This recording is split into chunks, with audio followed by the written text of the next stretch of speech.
አንዱ አይኔ በልጅነቴ ነው የጠፋው። ልብስ እንኳን አውልቄ መቀየር አቃተኝ። ቆሜ መራመድ አቃተኝ። አልጋ ላይ በስቃይ በጭንቅ ያለው ልጄን በወንበር ተሸክመውት ወደ ስውሯ ማርያም አመጡት። እግሩም እጁም ተቆላልፎ መራመድ መቆም መቀመጥ አይችልም። 9 ወር ልጄን በሆስፒታል አስተኝቼ ሳስታመም ነበረ።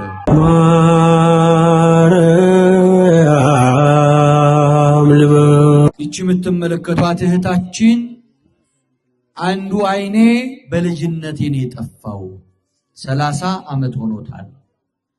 አንደኛው አይኔ ደግሞ ከ1 ወር በፊት ሙሉ ለሙሉ ጠፋ። ምንም ማየት አልቻልኩም። እንደው አንድ ብትቀረኝ ብርሃን እንዳላይ አንዱንም ተሸፈነብኝ ብዬ አልቅሼ ሐኪም ቤት ሄድኩኝ። ሐኪም ቤት ሄጄ ስታይ ሰርጀሪ መሰራት አለበት፣ እንደዚያ ካልሆነ አይንሽ ተመልሶ ማየት አይችልም አሉኝ። በዚህ ምክንያት እያለቀስኩኝ ከሆስፒታል ስወጣ አንዲት ሴት አገኘችኝና ለምን ታለቅሻለሽ ብላ ስትጠይቀኝ ሁለቱም አይኔ ጠፋ አልኳትኝ። በይ ስውሯ ማርያም ሂጂ፣ ብዙዎች መፍትሄ አግኝተዋል አለችኝ። ቀጥታ ስውሯ ማርያም መጣሁኝ። አንደኛው 30 ዓመቱ ነው፣ አንደኛው 1 ወር ሆኖት ነበረ። እዚህ መጥቼ እምነቷን ጸበሏን ከተጠቀምኩ በኋላ ትንሽ ማየት ጀመረልኝ። ከፍ አረጋችሁ አመስግኑ ይብላል። አመስግኑላት። እንግዲህ ድጋሜ ደግሞ ሙሉ ለሙሉ አይኗ አይቶ መታ እንድትመሰክር እግዚአብሔር ይፍቀድ። ከፍ አረጋችሁ አመስግኑላት። አገልጋይ ዲያቆን ነኝ። የመጣሁት ከጋምቤላ ነው። መጽሐፍ ስመለከት ስልክ ስመለከት አይኔን በጣም እታመም ነበረ። ጨጓራዬንም በጣም ያመኝ ነበር። እዚህ ቦታ መጥቼ ድንግል ማርያምን ለምኜ የነበረብኝ ህመም ሁሉ በድንግል ማርያም ተፈታልኝ። ድንግል ማርያምን አመስግኑልኝ ነው የሚለው። አመስግኑለት። የመጣሁት ከጉሙዝ ወይን ከአባይ ግድብ ነው። ብዙ ቋጠሮች ነበሩብኝ። እዛ በሚዲያ ነበር ስውሯ ማርያምን የማውቃት። ችግሬን ቋጠሮዬን ፍቺ እያልኩኝ እለምናት ነበር ለልጅሽ አብቂምዬ። ከቤት ስነሳ ጀምሮ ምልክት እያየው ነው። አሁን ችግሮቼን ሁሉ እንድትቀርፍልኝ ለምኑልኝ፣ ስለቴና አስገብቻለሁ። አመስግኑ ብላለች። አመስግኑላት። ከፍ አረጋችሁ። አባታችን ልጄ ታሞብኝ ነበረ። ባለቤቴ ለድንግል ማርያም ነገረቻት። ልጄ ድንግል ማርያም ልጄን ማረችልኝ። እኔ ደግሞ ሌላ የነገርኳት ጥያቄ አለኝ። ለፍጻሜ ታብቃ በሉልኝ። ድንግል ማርያምን አመስግኑልኝ ብለዋል። አመስግኑላቸው። እኚህ እናታችን እጅግ በጣም ሆዴን ያመኛል፣ ሐኪም ቤት ሄጄ ስታይ ጨጓራ ነው ይሉኛል፣ እንዲሁም ሌላ ቦታ ሲሄድ ኩላሊት ይሉኛል። ህመሙን ላገኘው አልቻልኩም፣ ግን ተሰቃየው። ህመሜን ባገኝ መድኃኒት አገኝ ነበር። መድኃኒቱን ህመሜን ማግኘት አልቻልኩም። ዝናዋን ሰምቼ ከስውሯ ማርያም ቀጥታ እዚህ መጥቼ እናቴ ስውሯ ማርያም ችግሬን አንቺ የምታውቂው፣ ሌሎች ችግሬን ሊያውቁ አልቻሉም፣ አንቺው ፍቺ አልኳትኝ። ከሆዴ በ4 ቀን ውስጥ ነፍሳት ወጣ። ህመሜ ሙሉ ለሙሉ ቀጥ አለልኝ። ከፍ አረጋችሁ አመስግኑልኝ ብለው ስለታቸውን አስገብተዋል። አመስግኑ። እኛ አባታችን ልጄ ስራ ፍለጋ በውጭ ሀገር ሄዳ ድንግል ማርያምን እርጂ ብላ ሄዳለች። 2 ወር ሆኗታል። ከመጀመሪያ ደሞዟ ላይ ድንግል ማርያም ስላሳካችላት 11,000 ብር ይዤ መጥቻለሁ። ድንግል ማርያምን አመስግኑልኝ ብለዋል። አመስግኑላቸው። እኚህ እናታችን የሚሉት ልጄ ታሞብኝ 9 ወር ልጄን በሆስፒታል አስተኝቼ ሳስታመም ነበረ። ነገር ግን ለውጥ አላየሁበትም። ዝናዋን ሰማሁኝ፣ እያጠያየኩኝ መጣው። ከመጣው 7 ቀኔ ነው። 9 ወር ሙሉ ለውጥ ያላሳየው ልጄ በ7 ቀን ለውጥ አየው። ከፍ አረጋችሁ አመስግኑ ብላለ። አመስግኑ። ይሄ ወንድማችን ወንድሜ ስራ አልነበረውም። መተን ድንግል ማርያምን ለመናት፣ ለወንድሜ ስራ ሰጠችው። እኔ ደግሞ ለቤተሰቤ ጠየኳት። ሌላ ጥያቄ አለ፣ እንደምታሳካልኝ አምናለሁ። ድንግል ማርያምን አመስግኑልኝ ብሎ ስለቱን ይዞ መጥቷል። አመስግኑለት። እናታችን የመጣሁት ከደባርቅ ከጎንደር ነው። እታመም ነበረ።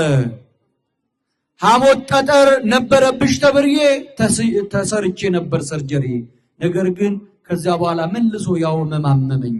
ስውሯ ማርያም ደጅሽን አሳይኝ፣ ደጅሽን ከረገጥኩኝ እድናለሁ አልኳትኝ።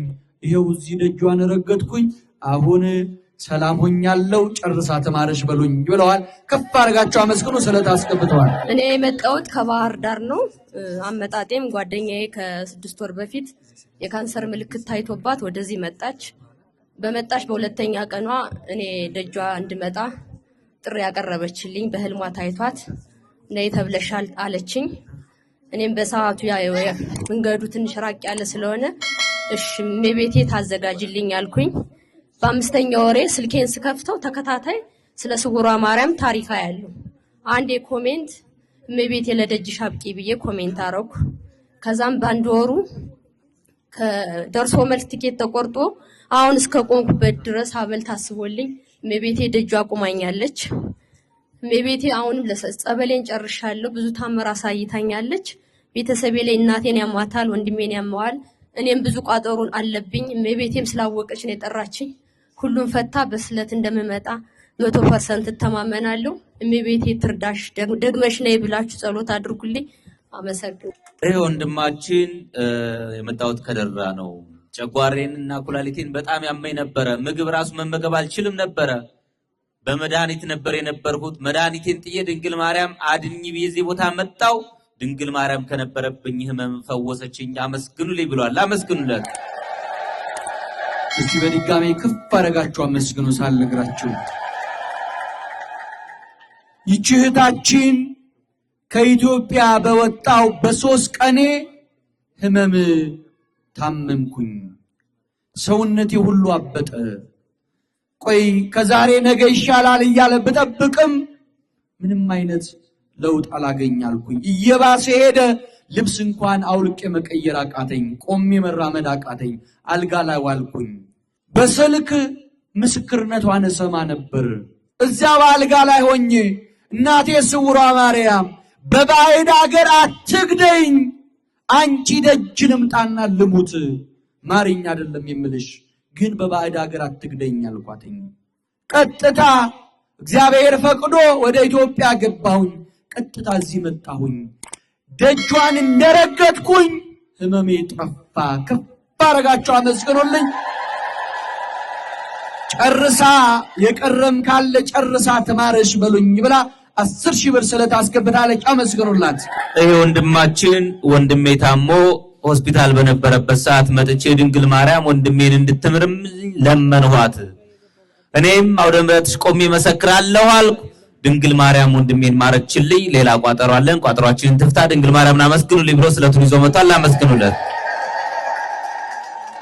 እኚህ እናታችን ልጄን አሞብኝ በስቃይ በጭንቅ እያለው ልጄን በወንበር ተሸክመውት ወደ ስውሯ ማርያም አመጡት። እግሩም እጁም ተቆላልፎ መራመድ መቆም መቀመጥ አይችልም። የሚንቀሳቀሰው በሁለት ሰዎች ወንበር ላይ ተቀምጦ ሰዎች ወንበር ይዘውት ነው። እዚህ መጣ። ጸበሏን እምነቷን ተጠቀመ። አሁን ከመጣ 3 ቀኑ ነው። በ3ኛ ቀኑ መራመድ ጀመረ። አመስግኑ ብላ ከፍ አደረጋችሁ አመስግኑ። ክብር ለድንግል ማርያም ይሁን። አመስግኑ። ወንበሩን ምርኩዙን አስጥላ ድንግል ማርያም እንዲራመድ አድርገዋለች። አመስግኑላቸው። ማርያም